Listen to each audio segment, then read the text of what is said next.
Baik, dengan mengucap Bismillahirrahmanirrahim. Assalamualaikum warahmatullahi wabarakatuh. Alhamdulillah di malam hari ini bisa bertemu di kelas perdana atau pembukaan bimbel, pembukaan kelas P3K di angkatan yang ketiga di bulan Mei tahun 2024. Dengan pemateri saya sendiri, Bapak Tajudin Nur. Sesuai jadwal kita akan mulai di 19.30 WIB atau 20.30 waktu Indonesia Tengah. Dan terima kasih juga Bapak Ibu yang sudah bergabung, baik dari anggota Bimbel maupun dari anggota opening class yang kita juga undang.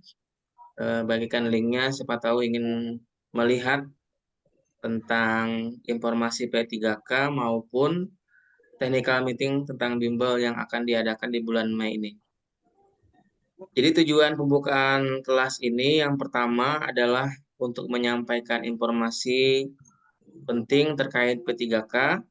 Yang kedua tentang technical meeting bimbel. Mungkin ada beberapa peserta yang masih belum atau kurang memahami bagaimana kegiatan bimbel kita di bulan Mei ini. Kita akan jelaskan malam hari ini. Kemudian terakhir nanti juga kita akan sampaikan untuk tryout. Insya diadakan di hari Rabu untuk peserta bimbel yang sudah mengisi formulir pendaftaran. Kita akan proses akunnya sehingga nanti bisa mengikuti tes pretest yang pertama gitu ya. Ada pretest pertama. Baik, kita akan lanjut ke slide berikutnya. Ini adalah slide awal. Jadi untuk bimbel ini diselenggarakan oleh Inspirasi Galeri Samarinda yang memang bergerak di bidang bimbel baik itu P3K, PPG maupun bimbel anak sekolah juga ada di rumah. Untuk online-nya kita di 3K dan PPG. Sebelumnya saya sampaikan dulu kesepakatan kelas kita malam hari ini. Yang pertama di sini adalah menonaktifkan mic-nya supaya tidak terdengar suara yang lain dari pemateri. Kecuali nanti jika ingin menyampaikan pendapatnya atau bertanya nanti setelah saya menyampaikan. Kemudian kalau bisa menyalakan kameranya ya supaya bisa juga terlihat. Kemudian raise hand ketika ingin menyampaikan sesuatu, bertanya. Kemudian juga ada fitur chat ini di kolom apa namanya bisa menyampaikan informasi yang positif gitu ya di sini. Kemudian di sini dengan pikiran yang tenang dan tidak bingung gitu ya. Dan kita juga sebagai seorang guru bersikap yang sesuai dengan etika yang baik. Lanjutkan lagi. Sebelumnya saya sampaikan dulu, mungkin ada yang baru mengenal saya ataupun di angkatan yang sebelumnya di bulan April, mungkin sudah mengenal saya, Bapak Tajudin Nur ya. Saya sebagai guru PNS di Kota Samarinda, kemudian guru sertifikasi tahun 2022, guru penggerak angkatan 9, pendiri Inspirasi Galeri, dan pemateri bimbel PPG maupun P3K. Nah, untuk P3K itu saya materinya adalah khusus SJT. Nanti di kelas bimbel akan bertemu saya di kelas SJT. Sedangkan pemateri lainnya ada Ibu Saprina dan juga Ibu Ida Wahyuti.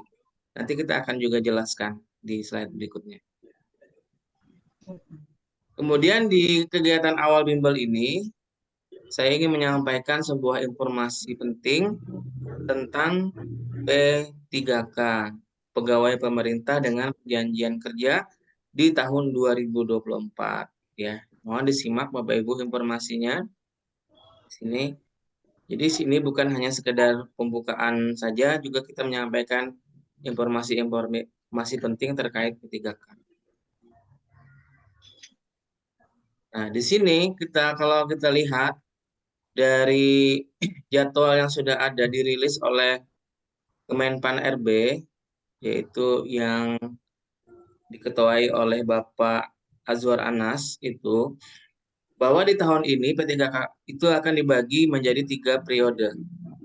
Periode 1 April sampai Juni, periode 2 Juli sampai September, kemudian periode 3 Oktober sampai Desember. Nah, jadi tujuan P3K di 2024 ini adalah menyelesaikan tenaga non-ASN yang di tahun lalu itu belum semua terangkat. Bahkan di tahun ini Bapak Presiden mengalokasikan 2,3 juta untuk CASN yang di dalamnya terdapat P3K, CPNS maupun sekolah kedinasan. Dan semua itu akan diangkat secara bertahap. Nah, di sini tuh sesuai dengan kebutuhan formasi setiap daerah. Jadi bedanya di tahun ini Kemenpan tidak merilis langsung jumlahnya, tapi dikembalikan ke daerah, kemampuan daerah karena menyesuaikan dengan anggaran yang ada di daerah. Bahkan P3K tahun ini juga ada namanya P3K apa namanya paruh waktu dan full waktu. Nah, di situ kita melihat nanti kalau yang full waktu itu dia memang jam kerjanya sesuai dengan standar. Misalnya 1 minggu 37,5 jam.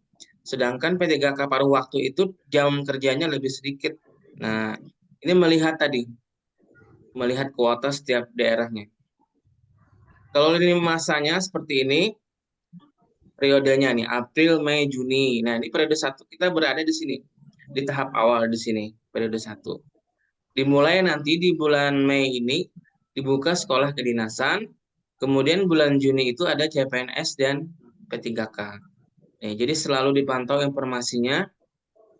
Kemudian periode kedua Juli, Agustus, September. Kemudian periode ketiga Oktober, November, dan Desember. Kemudian 2025 ini sudah bagi yang lulus itu pengurusan NIP, NIP P3K. Kemudian ini juga informasi yang kami rilis dari Kemenpan RB, ini baru, ini informasi yang baru, karena ini baru diterbitkan di tanggal 3 Mei tadi, di mana Bapak Azwar Anas sebagai Kemenpan RB itu mengatakan bahwa di bulan Mei ini ada namanya sekolah kedinasan, akan dibuka di pertengahan atau di akhir. Nah, kemudian CPNS dan P3K itu insya Allah di Juni atau di Juli, beliau mengatakan. Ini saya hanya mengutip dari videonya, tidak memutarkan. Tuh. Jadi mulai bulan Juni atau Juli, ini khusus yang CASN. Kalau CASN ini terdiri dari P3K dan CPNS. Kalau khusus guru dan tenaga kesehatan itu P3K. Kemudian formasi umum yang lainnya di CPNS. Jadi setelah instansi menerima surat keputusan Menteri Pan-RB tentang penetapan kebutuhan formasi instansi diserahkan ke daerah. Jadi daerah itu mengusulkan ke Kementerian PAN. Nah, nanti setelah itu diserahkan ke sana datanya, barulah nanti setelah dibuka CASN itu bisa mendaftar sesuai dengan formasi yang dibuka oleh daerah masing-masing. Nah, ini nggak sama setiap daerah. Dia berapa jumlahnya, itu kita nggak tahu sesuai dengan daerahnya masing-masing, kesanggupan anggarannya seperti apa. Semakin banyak daerah itu mencari, maka semakin besar peluang kita untuk direkrut sebagai P3K. Kemudian Undang-Undang ASN nomor 20 tahun 2023 itu, di mana penyelesaian tenaga non-ASN paling lambat Desember. Nah, artinya di tahun ini mudah-mudahan Bapak Ibu yang tahun lalu belum terangkat atau yang tahun lalu belum lulus, itu mudah-mudahan di tahun ini termasuk yang diangkat menjadi P3K gitu ya. Di mana formasinya itu cukup banyak. Kalau P3K sendiri aja di pusat itu ada 221.000 sekian. Nah, ini guru kesehatan teknis. Kalau daerah itu 419.000 lebih, kemudian kesehatan 417.000 lebih. Nah, ini baru P3K. P3K aja sudah ini hampir 1 juta ya. Ditambah dengan PNS itu sekitar 2 juta lebih. Nah, mudah-mudahan Bapak Ibu termasuk yang ada di dalam sini. Termasuk yang beruntung menjadi diangkat menjadi P3 ya. Karena juga gajinya setara dengan PNS gitu ya. Walaupun masa kerjanya 5 tahun. Kerjanya 5 tahun. Kalau nanti kinerjanya tidak sesuai, itu suatu saat juga bisa diberhentikan ya. Jadi kita sebagai ASN P3K maupun PNS juga harus selalu menjaga integritas kerja. Ini penting juga. Suatu waktu kita bisa saja diberhentikan kalau tidak ada kemajuan yang kita miliki, bahkan banyak pelanggaran yang kita lalu lakukan, itu bisa membuat kita diberhentikan. Jadi itu juga tetap menjaga integritas kerja. Kita lanjutkan lagi. Nanti kalau ada pertanyaan kita akan tampung dulu, dibahas di akhir ya Bapak Ibu. Kemudian selanjutnya, slide berikutnya. Nah ini, saya ingin menyampaikan juga tahapan seleksi itu. Ini penting ketika dibuka nanti Bapak Ibu sudah bisa memahami ini. Yang pertama pendaftaran online di website daftar SSCASN-BKN. Nah, di sini nanti Bapak Ibu mendaftarnya, lalu mengupload sejumlah berkas-berkas yang dipersyaratkan. Nah, tahap awal adalah tahap administrasi mengupload berkas. Kemudian setelah ini ada pengumuman kelulusan administrasi. Apakah administrasi Bapak Ibu sudah diterima sesuai ijazah dan lain sebagainya? Nah, setelah itu ada masa sanggah. Nah, di sini ya.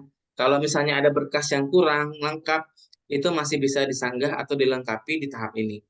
Tuh. Kalau sudah di tahap di sini lolos, maka tahap berikutnya adalah seleksi kompetensi. Nah, ini yang akan Bapak Ibu hadapi. Seleksi kompetensi ini terdiri dari 4. Ada teknis, kemudian manajerial, sosial kultural, dan wawancara. Itu yang penting ya. Jumlah soalnya 135 ditambah 10, 145. Ini yang akan Bapak Ibu hadapi nanti. Nah, kebanyakan juga di tahun lalu tidak mencapai passing grade di sini, atau juga kalah bersaing karena nilainya rendah. Ini tuh yang perlu ditekankan. Kalah bersaing, perankingan tidak masuk karena kalah dengan nilai yang tinggi. Nah, ada juga yang di tahap administrasinya tidak lengkap dan lain sebagainya, tidak bisa. Jadi harus melalui beberapa tahapan ini. Kemudian ada pengumuman kelulusan. Nah, ini kalau sudah lulus, alhamdulillah Bapak Ibu tinggal menunggu pemberkasan akhir, lalu penetapan NIP P3K. Setelah itu sudah aman, tinggal ada penempatan kerja seperti biasa gitu ya. Jadi semua ini perlu kita memahami alurnya, bagaimana biar semua ini bisa kita jalani dengan baik sehingga mengantarkan kita menjadi seorang ASN P3K. Nah, ini penting. Dan ini nggak bisa dianggap remeh. Kalau Bapak Ibu bersantai menghadapi ini, tadi ketinggalan. Karena dari anggota bimbel saya bahkan mulai bulan puasa pun mereka sudah belajar ya. Di bulan April bahkan setiap bulan juga selalu belajar mempersiapkan dirinya jauh-jauh hari. Kita lanjutkan lagi. Nah, ini kalau kita lihat di lini masa BKN, yang pertama itu mendaftar akun, kemudian penentuan prioritas, ada P1, P2, P3, P4, nanti kita jelaskan juga di slide berikutnya. Kemudian daftar formasinya nomor 3, kemudian pengumuman seleksi administrasi keempat, seleksi kompetensi, dan pengumuman. Kurang lebih dengan yang saya jelaskan tadi sebelumnya, ini versi BKN ya. Nah, seperti itu. Kemudian apa saja persiapan berkas Bapak Ibu semuanya? Yang pertama yang disiapkan itu adalah KTP. Nah, ini kartu tanda penduduk ini harus sesuai ya. Jangan sampai nanti bermasalah di sini di KTP-nya ya, antara KTP dengan KK-nya ini betul-betul disinkronkan ya. Di Disdukcapil ini harus sinkron. Kemudian ijazah terakhir juga ya. Ini harus juga terdaftar juga ijazahnya ini di PD Dikti ya, ijazah kita itu sudah terdaftar. Ini harus juga dicek nih keabsahan ijazah ini. Kemudian transkrip nilai pelengkap dari ijazah, kemudian akta kelahiran, pas foto, ini juga daftar riwayat hidup atau DRH, surat lamaran, kemudian dokumen lain sebagai persyaratan khusus sesuai dengan ketentuan jenis seleksi dan instansi yang dilamar. Jadi ini yang perlu Bapak Ibu siapkan ya. Nah, di sini. Jadi tunggu saja, kita ini sudah menanti sebenarnya, sudah mendekati hari-hari pengumuman pembukaan formasinya.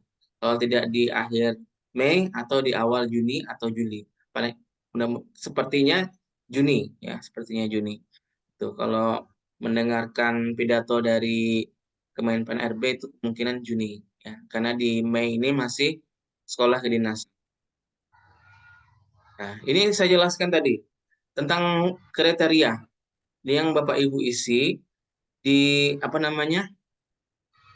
formulir itu ada namanya formasi khusus itu P1 itu pelamar prioritas ini adalah mereka yang sudah memenuhi nilai ambang batas di tahun 2021. Nah, sudah tapi belum penempatan. Nah, belum penempatan, kemungkinan di tahun ini mereka diprioritaskan.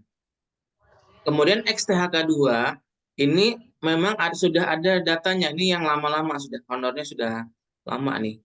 Mulai tahun 2000-an mungkin mereka sudah masuk database BKN, tetap mengikuti seleksi ya. Itu sebagai formalitas ya. Kalau tidak ikut seleksi katanya saya dengar itu dianggap tidak daftar ulang. Jadi tujuannya juga sebagai daftar ulang mereka di THK 2 ini tetap mengikuti seleksi. Kemudian guru non ASN di sekolah negeri yang terdaftar pada Dapodik dan masa kerjanya minimal 3 tahun ini masuk P3.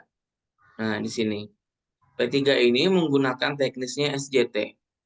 Kemudian Mansoswan, manajerial sosial kultural, dan wawancaranya tetap sama semua formasi.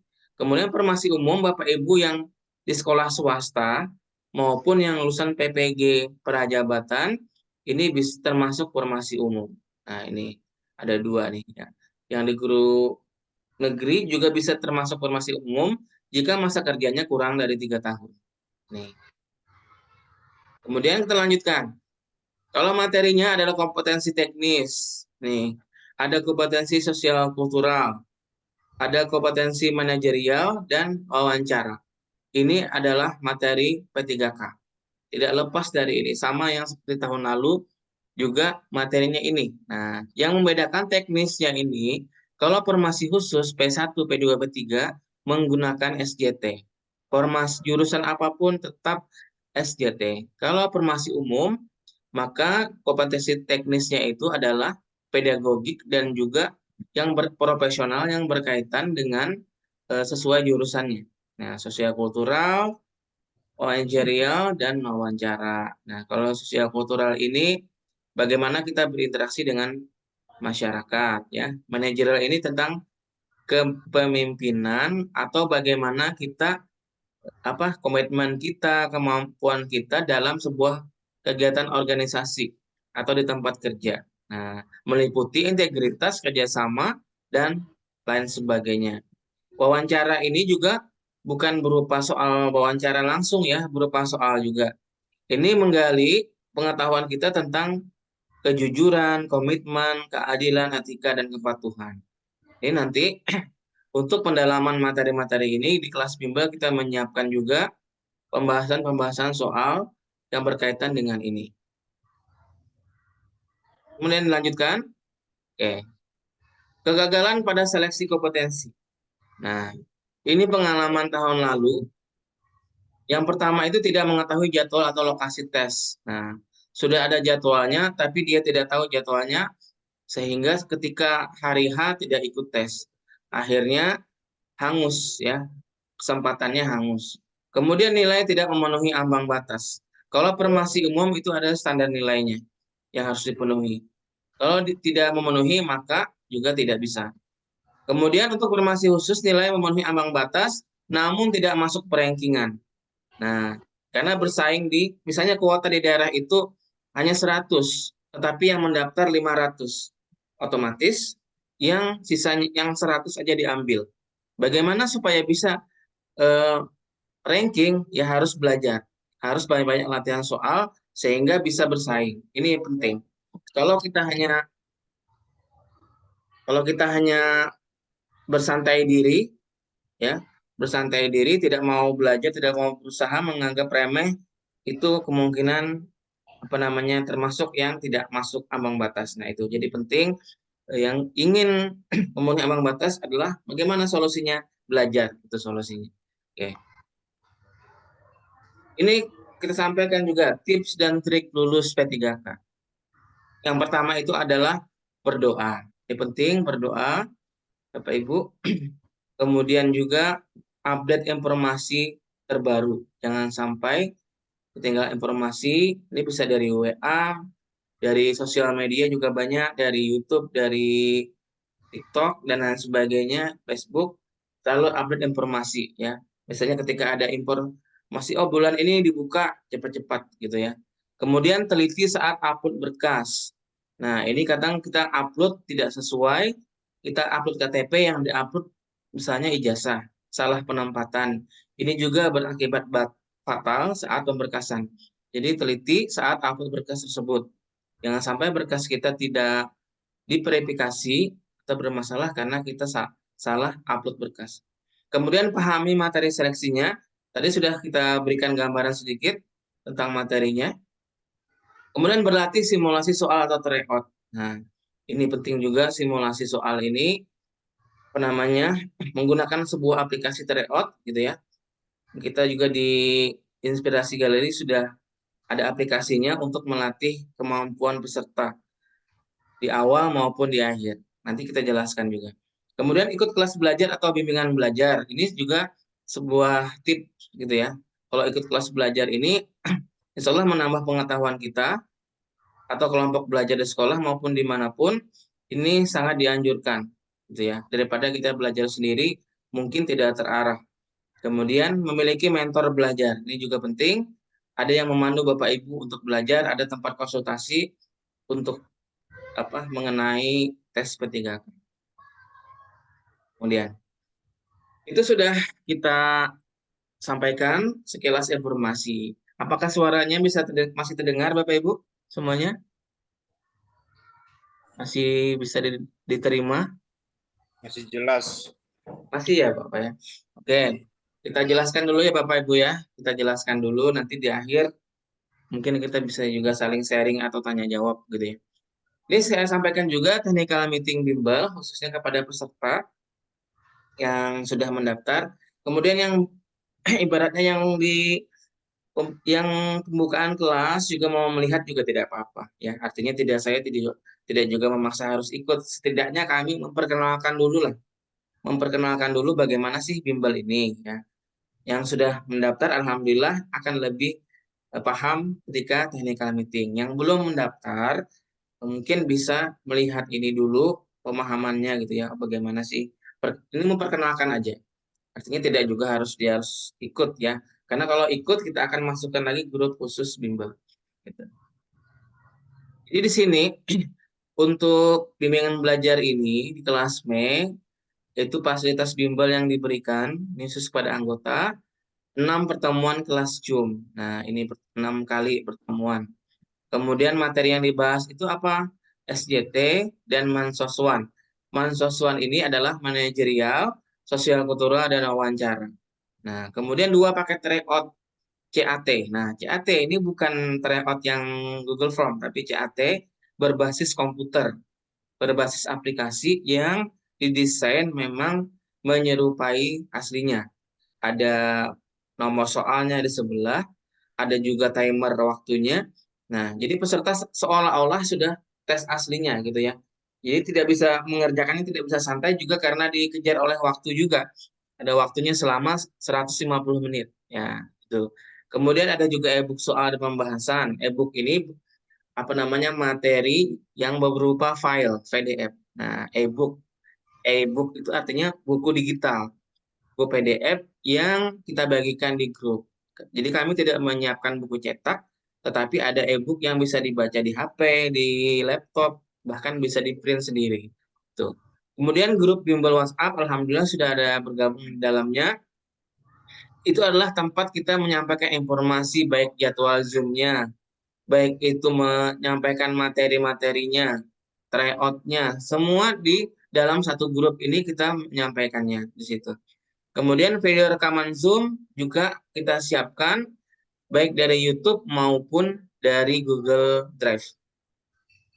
Kemudian jadwal kegiatannya, pendaftarannya ini 1 sampai 5 Mei. Kemudian pelaksanaannya mulai 6 Mei malam ini pembukaan.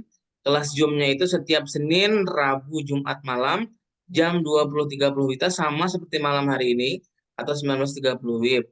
Nah, biaya programnya itu sebenarnya sudah habis masa promonya di 1 sampai 5 Mei. Normalnya 150.000. Nah, 150.000 normalnya. Tapi kabar baiknya bagi yang ingin mendaftar malam hari ini kita masih berikan harga promo di 100.000 khusus yang malam ini. Rekening pembayaran juga ada di poster gitu ya. Nanti kita jelaskan lagi ke slide berikutnya. Kemudian jadwal Zoom kita ini Bapak Ibu kita jelaskan juga di sini. Nah, ini jadwal kita ada 9 jadwal ya. Nah, mulai malam ini pembukaan, kemudian Rabu sampai Kamis nanti ada tryout. Kalau tryout ini menggunakan aplikasi kita jelaskan juga di grup nanti. Itu mulai 9 sampai 24 ini waktunya fleksibel. Ketika Bapak Ibu ingin mengerjakan pagi, bisa siang atau malam. Nah, di sini boleh waktunya selama aplikasi dibuka mulai jam ini sampai jam ini. Kemudian ada mulai Senin, Rabu, Jumat ini ada manajerial, sosial kultural, dan SJT. Kemudian manajerial 2, wawancara, dan SJT. Kemudian di akhir nanti ada tryout yang terakhir atau post-test. Nah, umumnya peserta yang sudah mengikuti bimbel, ini dari hasil tryout awal sampai dengan akhir ini akan meningkat, gitu ya. Nah, ini hari ini tadi juga di kelas April baru selesai tryout. Alhamdulillah banyak yang melaporkan nilainya meningkat. Ya, mudah-mudahan yang di Mei ini juga sama seperti itu ya, nilainya meningkat, pemahamannya meningkat, dan kita bahas lebih detail tentang materi-materi P3K di kelas bimbel.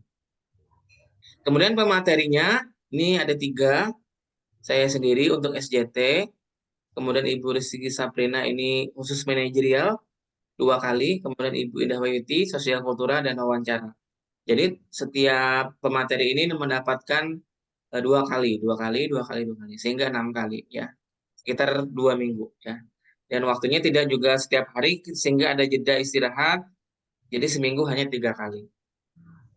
Nah, di fitur yang kita gunakan di bimbel ini adalah WhatsApp group ya. Ini kita memudahkan kita di sini menyampaikan informasi karena juga berbasis digital saat ini ibaratnya kita guru menggunakan teknologi digital baik itu WhatsApp group, aplikasi, live Zoom maupun Google Drive. Nah, live Zoom ini kita akan bagikan linknya di grup gitu ya.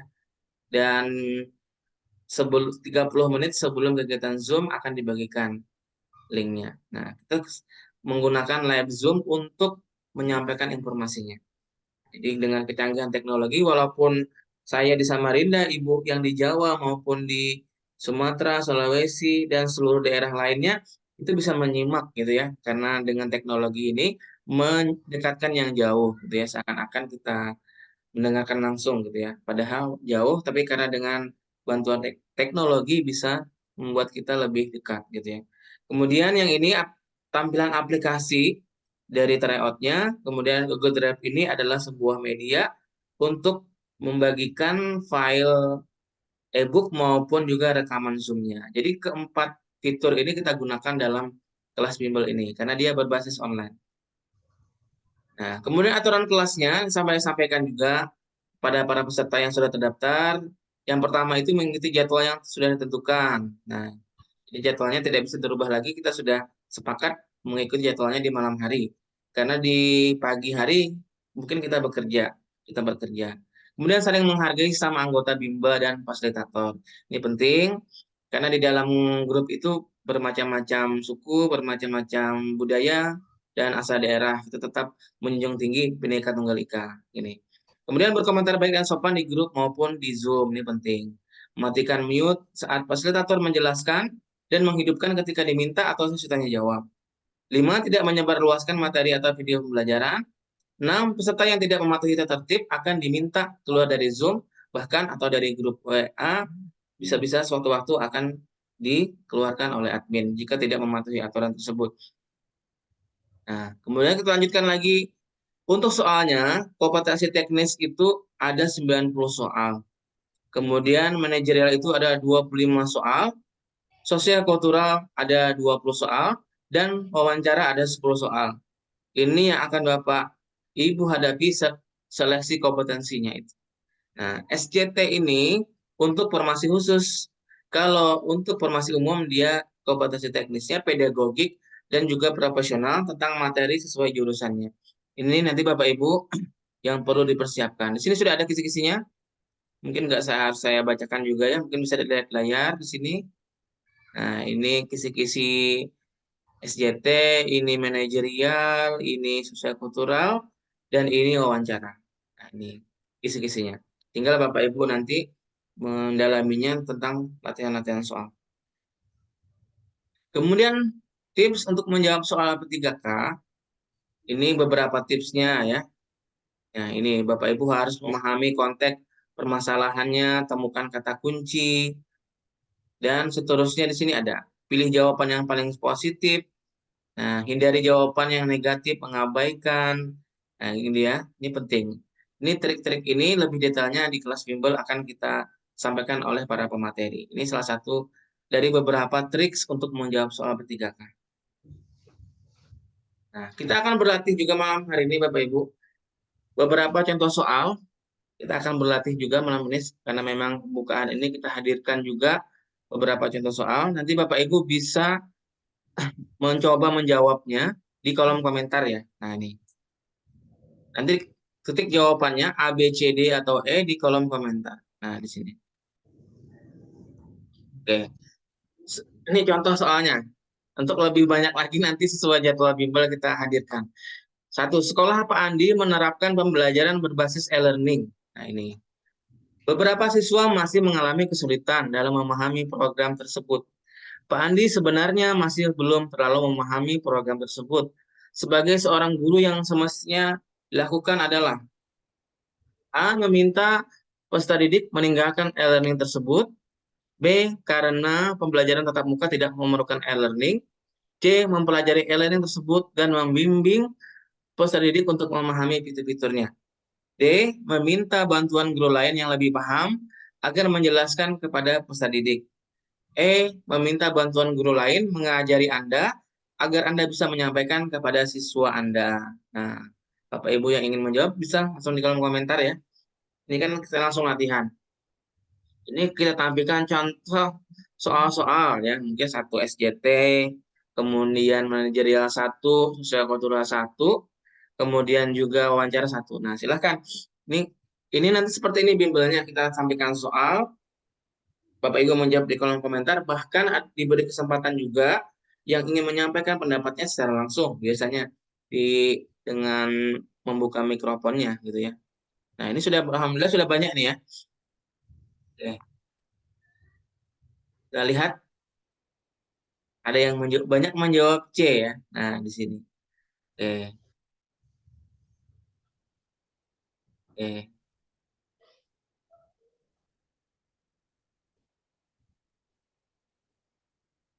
Ini ada juga pertanyaan ya. Sekarang harga normal sampai besok promonya. Oke. Kita masih berikan harga promo malam hari ini. Untuk besok mudah-mudahan masih ada selama kuotanya tersedia. Nah, mohon maaf juga kuotanya sudah tinggal 30-an aja kalau tidak salah nih. Kuotanya juga terbatas untuk yang Mei ini. Kemungkinan kalau sudah penuh kita alihkan nanti ke Juni mungkin. Yang sudah penuh Mei ini kemungkinan kita buatkan grup di Juni aja. Seperti itu. Oke. Nah, di sini sudah ada beberapa jawabannya. Ada terima kasih yang sudah menjawab ya tadi sudah berlatih. Langsung saya bahas. Nah, untuk skornya ada dibahas di sini. Jadi kalau untuk SJT itu ada soalnya. Soal skor yang tertinggi itu adalah yang C, mempelajari e-learning tersebut dan membimbing peserta didik untuk memahami fitur-fitur di dalamnya. Ini jawabannya terbaik. Nah, jadi kalau ada program baru seperti e-learning itu, maka kita sebagai guru harus beradaptasi, harus bisa menggunakannya. Walaupun belum terlalu memahami, kita berusaha mempelajarinya dan membimbing peserta didik untuk memahami fitur-fiturnya. Bukan yang A, meninggalkannya, apalagi tidak memerlukan. ini tidak sesuai.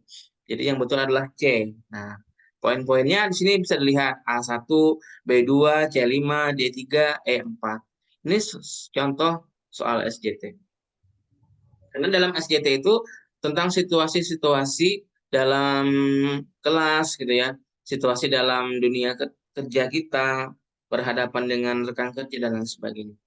Soal berikutnya, ini kompetensi manajerial. Nah, menurut Anda apa indikator paling penting yang menunjukkan bahwa seorang pegawai memiliki dedikasi yang tinggi terhadap pekerjaannya? Apakah A. Kualitas pekerjaannya dan hasil yang dihasilkan, B. Kesediaannya untuk bekerja lembur dan komitmen terhadap deadline, C. Sikap positif, proaktif, dan selalu mencari cara untuk meningkatkan, D. Feedback positif dari rekan kerja dan klien. Nah, kalau apa namanya manajerial ini dia hanya sampai D, poinnya 1 sampai 4, ya kan? A, B, C, D, tapi kalau teknis itu A, B, C, D, E. Itu bedanya. Kalau mensoswan sampai 4. Oke, kita lihat dulu di kolom chat ya. Sudah ada yang menjawab. Oke, kita lihat ini. Banyak ada yang menjawab C, A, C, D. Oke, kita lihat. Nah, apa sih sebenarnya? Poin tertinggi itu di mana? Nah, poin tertinggi itu ada di A. Kualitas pekerjaan dan hasil yang dihasilkan. Jadi dalam manajerial itu ada namanya indikator orientasi pada hasil. Yang paling diutamakan itu adalah kualitas pekerjaan, hasilnya. Nah, kemudian poin 3 itu sikap positif, proaktif dan selalu mencari cara untuk meningkatkan. Nah, jadi kita dituntut untuk memberikan kualitas pekerjaan yang terbaik di instansi kita bekerja. Kemudian soal sosial kultural, nih, salah satu rekan kerja tampaknya mengalami kesulitan beradaptasi dengan budaya tim baru.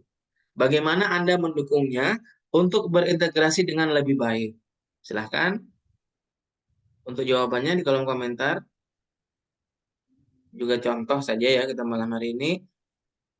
Nanti pembahasan lebih banyak lagi kita akan belajar bersama di kelas Zoom sesuai jadwal yang ada. Oke, silahkan pilihannya ya, belum saya tampilkan ya. Nah, di sini. A. Mengadakan sesi orientasi atau mentoring untuk membantunya memahami budaya dan ekspektasi tim.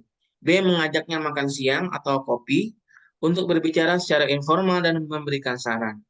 C. Mengenalkannya kepada anggota tim lain yang dapat membantunya beradaptasi. D. Memberikan umpan balik konstruktif tentang bagaimana ia bisa berintegrasi dengan lebih baik. Oke, silahkan. Bapak Ibu menjawab ya. Dan latihan dulu. Cuma untuk malam hari ini saya nggak membuka secara langsung ya, tapi di kelas bimbel nanti insya Allah kita berikan kesempatan 1-2 orang memberikan komentar gitu. Oke, kita lihat juga di sini ada jawabannya. Bervariasi juga sih saya lihat ya. Jawabannya bervariasi. ACD nih, ACD, ACD. Nah, kira-kira yang mana yang dapat poin tertinggi? Coba kita cek. A, 4. Itu ada di poin A. Mengadakan sesi orientasi atau mentoring untuk membantunya memahami budaya dan ekspektasi tim. Nah, jadi ini situasinya ada rekan kerja yang baru bergabung. Nah, bagaimana kita sebagai guru yang senior itu adalah mengadakan sesi orientasi ini. Orientasi itu mungkin bisa perkenalan dulu ya, mengenal lingkungan kerja, mengenal apa namanya rekan-rekan atau guru-guru yang ada di dalam situ, itu orientasi. Mentoring ini kita memberikan bimbingan. Nah, memberikan bimbingan untuk membantunya memahami budaya dan ekspektasi tim. Ini langkah yang awal yang paling bagus ya. Setelah yang poin 3 itu mengenalkannya kepada anggota tim lain yang dapat membantunya beradaptasi. Nah, ini. Kemudian soal wawancara, apa alasan yang kuat Anda bisa diterima sebagai P3K? Apakah A, saya kuliah di bidang farmasi yang saya lamar dan ingin mengembangkan karir di bidang ini. B, karena saya siap dan sangat optimis menjadi P3K. C, saya memiliki kompetensi jujur dan berintegritas. D, saya bekerja dengan tulus sehingga yakin dapat menjadi seorang P3K yang profesional. Nah, silahkan. Bapak Ibu, silahkan. Tuliskan jawabannya di kolom komentar. Oke. Malam hari ini kita pembukaan juga mendapatkan ilmu yang bermanfaat ya Bapak Ibu ya. Ini nggak sekedar Zoom aja tapi mendapatkan ilmu-ilmu yang bermanfaat. Gitu. Nah, di sini saya bervariasi juga. Eh, ada CD ya, CD. Oke. Apa alasan yang kuat Anda diterima sebagai P3K? Ya, kita lihat. Jawaban terbaik itu adalah C. Saya memiliki kompetensi. Nah, kompetensi apa yang kita miliki? Manajerial, sosial kultural, wawancara. Itu yang harus dimiliki. Jujur dan berintegritas. Itulah hal pokok yang perlu kita punyai sebagai ASN 3K. Nah, makanya kita dites. Dites seleksi kompetensi itu untuk mengukur sejauh mana kemampuan kita. Nah, itu yang paling penting. Bukan karena siap saja dan optimis menjadi P3K, tapi hanya kita harus memiliki kompetensinya, jujur dan berintegritas. Kemudian terakhir ini adalah panduan tryout. Ya. Panduan tryout untuk nanti hari Rabu dan Kamis, gitu ya, Bapak Ibu hanya menyiapkan laptop atau HP dan pakai internet. Tidak ada menginstal aplikasi apapun. Hanya menuju link ini ada di Google pun bisa diklik ya. eugen.com inspirasi galeri ini. Klik login lalu masukkan username dan passwordnya. Kerjakan 145 soal dalam waktu 150 menit. Tes hanya dapat dilakukan satu kali. Tes tidak dapat diulang. Waktu mengerjakannya jam 9 sampai jam 12 malam di tanggal 8 dan 9 Mei. Nih. Ketika Bapak Ibu mengklik tadi, akan muncul halaman seperti ini. Ada beranda, jadwal ujian, info lembaga, dan juga login. Bapak Ibu klik login ini.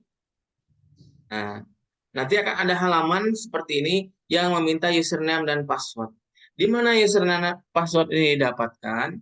Username ini didapatkan ketika Bapak Ibu mendaftar di Bimbel, mengisi formulirnya, Bapak Ibu mencantumkan email di situ, lalu emailnya akan kita daftarkan ke aplikasi tersebut. Nah, kita daftarkan, terdaftar, Bapak Ibu login dengan email, passwordnya, nanti kita sampaikan juga, passwordnya bisa terdiri dari 4 huruf. Dan itu sama semua, satu kelas sama passwordnya. Tuh, di kelas bimbel disampaikan nanti. Karena ini bersifat rahasia, password tidak kita sebarkan di malam hari ini, gitu ya. Ketika sudah berhasil, akan muncul seperti ini. Di atas ini ada info lembaga, informasi Bapak Ibu semua, nama, ini soalnya di sini, kemudian nomor soal di sebelah kanan, gitu ya. Nah, kalau soal yang sudah berhasil dikerjakan itu akan berwarna hijau. Soal yang sedang dalam pengerjaan berwarna biru, soal yang belum dikerjakan berwarna putih. Di atas sini akan ada informasi waktunya, timernya di atas sini. Nah, Bapak Ibu harus memperhatikan juga nih, jangan sampai asik mengerjakan, tapi waktunya habis. Nah, itu. Sudah misalnya baru mengerjakan 100 soal, waktunya habis, rugi kan. Yang 45 soal belum dikerjakan. Nah, jadi kita di bimbel ini, kita melatih bagaimana manajemen waktu dengan tryout tadi. Kita sambil menjawab soal itu secepat mungkin, sehingga waktunya yang tersisa tuh masih cukup untuk menjawab seluruh soal yang ada. Nih. Kemudian fasilitas bimbel, mungkin kita sampaikan lagi terakhir, kelas Zoom, e-book, grup belajar, tryout online, kuotanya 100 ya. Harga normalnya 150.000, kemudian promo malam ini hanya 100.000 ya. Bagi yang belum mendaftar ya, yang sudah mendaftar tidak perlu mendaftar lagi. Kemudian cara pendaftarannya itu via transfer ke rekening BRI atas nama M Tajudinur 45710 10247 43572, konfirmasi ke WA 081347 316101. Terima kasih. Itu adalah kegiatan pembukaan malam hari ini. Mungkin terakhir nanti saya juga akan mengabsen peserta yang sudah terdaftar ya. Mengabsen peserta yang sudah terdaftar di kelas bimbel ini. Jadi kalau belum terdaftar berarti kemungkinan belum mengisi Google Form gitu ya. Saya stop share dulu Bapak Ibu ya. Saya stop share dulu. Oke. Terima kasih yang sudah menyaksikan kegiatan ini. dari awal sampai akhir. Kita juga sekarang mungkin ada yang bertanya atau ingin sharing. Silahkan. Ini Pak Ripaldi, silahkan Pak Ripaldi. Ya, mic-nya Pak Ripaldi,